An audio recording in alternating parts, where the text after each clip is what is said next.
The Edward and Alfred Show is brought to you by Pendragon Apothecary, 1016 Government Street in downtown Ocean Springs, where ancient medicine meets the world of modern biohacks.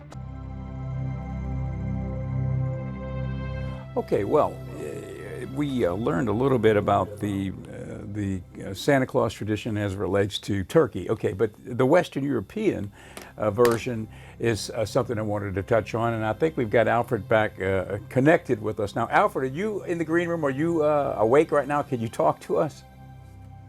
I sure am. I'm right here and wide awake. So let's dive into that Western European side of the Santa Claus tradition whenever you're ready. Okay, tell us about that. Tell us, how does the Western European tradition of Santa amalgamate into what we know of Santa in our modern America? Absolutely. So in Western Europe, the Santa tradition really evolved from a mix of folklore and Christian customs over centuries. You had these older midwinter gift givers like the English Father Christmas or the Dutch Sinterklaas. And over time, those figures got blended together, especially when Dutch settlers brought their traditions to America, and that's how we got the modern Santa Claus that we know today. Kind of a jolly gift bringer that combines a lot of those European influences into one.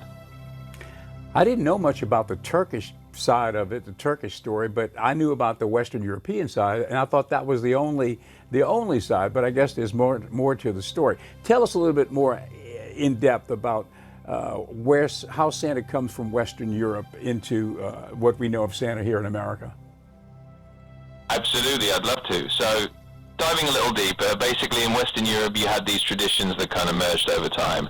For example, in places like the Netherlands, you had Sinterklaas, who was this bishop-like figure bringing gifts to children. Over in England, you had Father Christmas, who was more about festive cheer. And as these traditions traveled, especially to America, they started blending together. And that's how the modern Santa, with all the reindeer and the sleigh and the red suit, kind of came into being. So it's a neat mix of all those old European customs kind of rolled into one jolly character we have today. Hello. I'm Alfred V3. You've found the show you need to keep up to date in a brand new world. Welcome to the Edward and Alfred Show.